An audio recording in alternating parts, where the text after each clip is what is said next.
अल्हम्दुलिल्लाह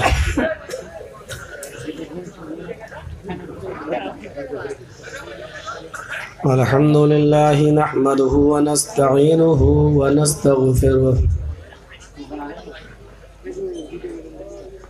व नऊज़ु बिल्लाहि मिन शुरूरि अनफुसिना व मिन सय्यिआति अअमालिना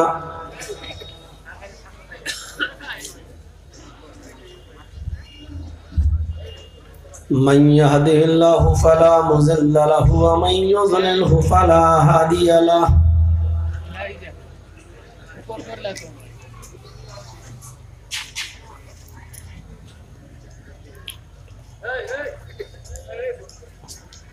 व अशहदु अल्ला इलाहा इल्लल्लाहु वहदहु ला शरीका लहु व अशहदु अन्ना मुहम्मदन अब्दुहु व रसूलुहु। अम्मा बाद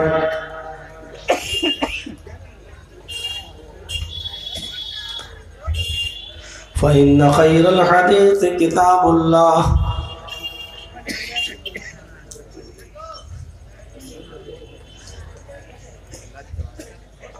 व खैरल हदी हदी मुहम्मदिन सल्लल्लाहु अलैहि वसल्लम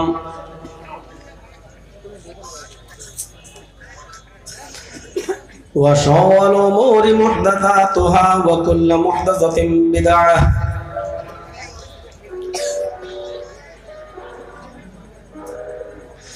व कुल्लु बिदअतिन ज़लालह व कुल्लु ज़लालतिन फिन्नार।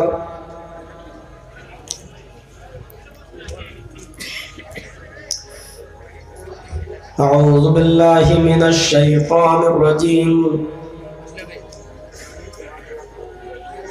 बिस्मिल्लाहिर्रहमानिर्रहीम।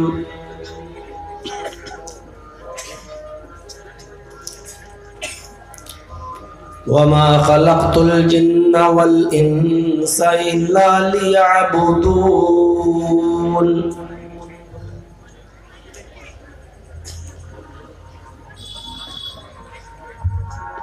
रब्बि इश्रह ली सदरी व यस्सिर ली अमरी वहलुल उक़दतम मिन लिसानी यफ़क़हू क़ौली।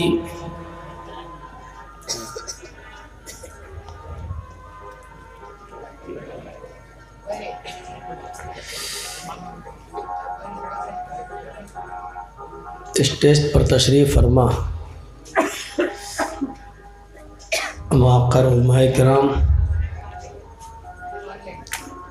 इस इजलास के सदर मोहतरम, बैठे हुए इस इजलास में गौर से सुनने वाले मुअज़्ज़ज़ सामईन हज़रात,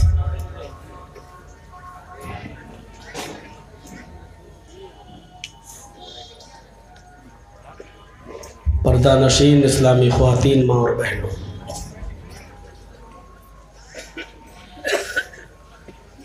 आपने रात के तकरीबन 11 बजे तक बहुत ही खामोशी के साथ दूसरे उलमा को सुना और अब मेरी बारी आई है, मुझे भी आप सुन रहे हैं। हम यहाँ कव्वाली सुनने नहीं आए हैं, हम यहाँ कुरान और हदीस सुनने के लिए आए। नबी अकरम सल्लल्लाहु अलैहि वसल्लम का मामूल ये होता था कि जब आप खुतबा देते या कोई वाज़ व नसीहत करते थे तो सहाबाए किराम का हाल ये होता था कि वो इतना खामोश हो जाते थे कि अपने सरों पर बैठी हुई मक्खी भी वो नहीं उड़ाया करते थे कि कोई कीमती बात हमसे मिस न हो जाए और नबी अकरम सल्लल्लाहु अलैहि वसल्लम को नसीहत करने में कहीं आप डिस्टर्ब न हो जाए।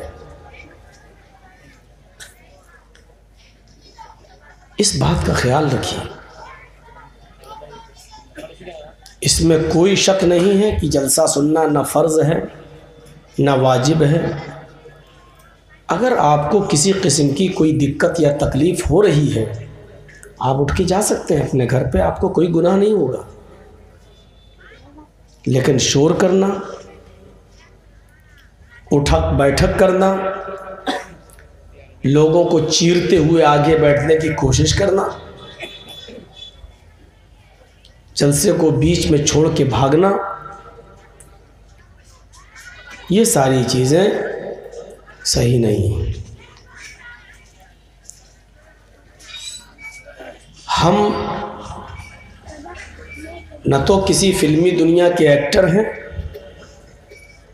और न आप कोई सिनेमा और फिल्म देखने के लिए आए हैं।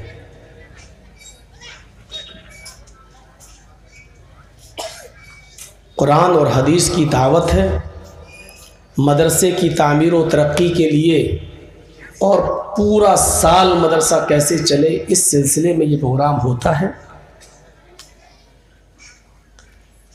आपको इस मदरसे का ताउन करना है और जो बातें कही जा रही हैं और कही जा चुकी हैं उसको गौर से सुना है, और अब और गौर से सुनिए। मैं कोशिश करूँगा कि बहुत ही आसान, सहल, इजी उर्दू और हिंदी के वर्ड यूज़ करूं, और मैं ये भी कोशिश करूंगा कि पूरी तरीके से अपनी बात को आपको समझा सकूं।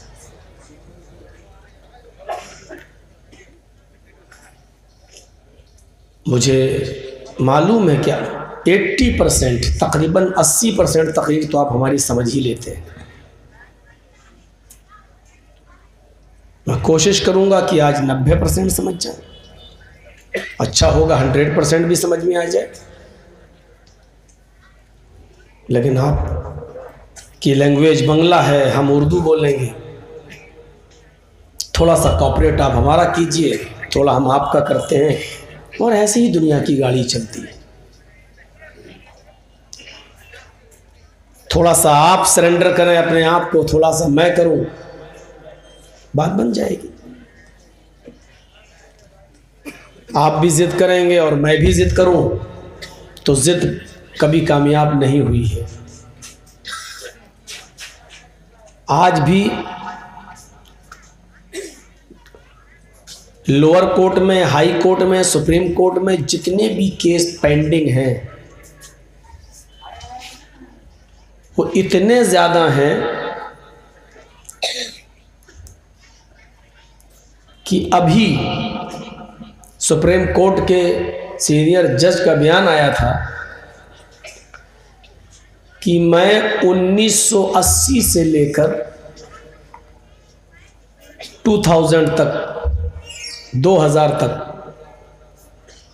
इन केसों को सुन रहा हूं। 2001 से लेकर 2021 तक अभी एक तरफ डाल दीजिए।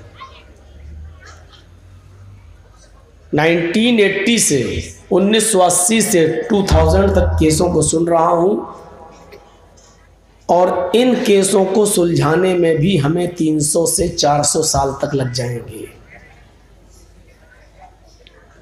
300 से 400 साल तक कितने जज मरेंगे, कितने आएंगे, और ये केस 2000 तक के सुने जाएंगे।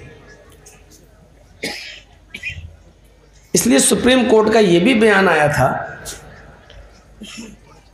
कि ये उस वक्त का रिकॉर्ड है जब केस दर्ज हो जाने के बाद 80% लोग खुद से सुलह करके और समझौता करके अपने मसलों को सुलझा लेते हैं।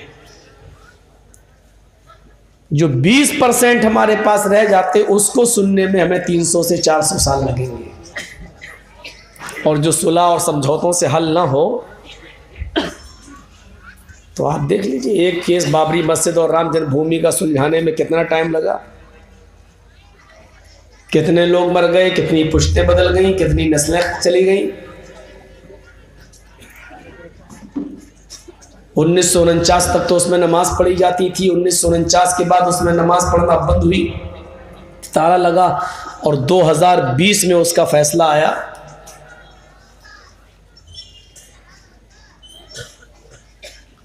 और वो भी फैसला किस तरीके से आया और कैसे आया, और वो पूरा उस नाटक में हम नहीं जाना चाहते।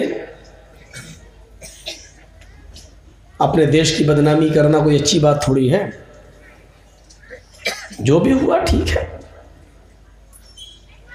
सब आपके हैंड में है, आपके हाथ में है, आप ही की लाठी है, आप ही की भैंस है। तो अब उस बात को दोहराना से कोई फायदा नहीं है। मैं सिर्फ बताना ये चाहता हूं कि कॉपरेट अगर आप करेंगे तो मामला आगे बढ़ेगा।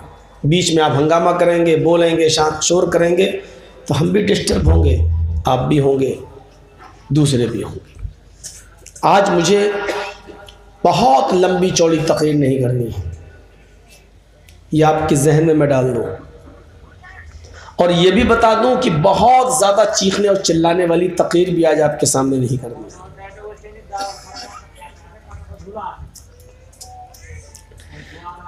समझा रहे हैं पब्लिक को, तो स्टेज का ये हाल है।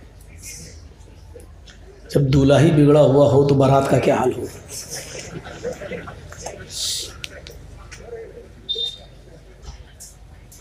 आज एक चीज को हम समझेंगे और आपको बहुत पसंद आएगी।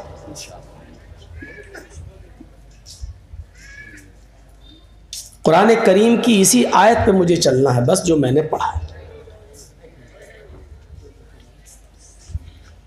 वमा खलक़्तुल जिन्ना वल इंसा इल्ला लियअबुदून, बस ये एक टुकड़ा है। यहां जितने लोग बैठे हैं, हम और आप सब, हम लोग भी, हम भी अपने आप को इसमें जोड़ रहे हैं। एक एहसास पैदा करना चाहिए अपने अंदर थोड़ी देर के लिए, ये दुनिया में आने का मकसद क्या है।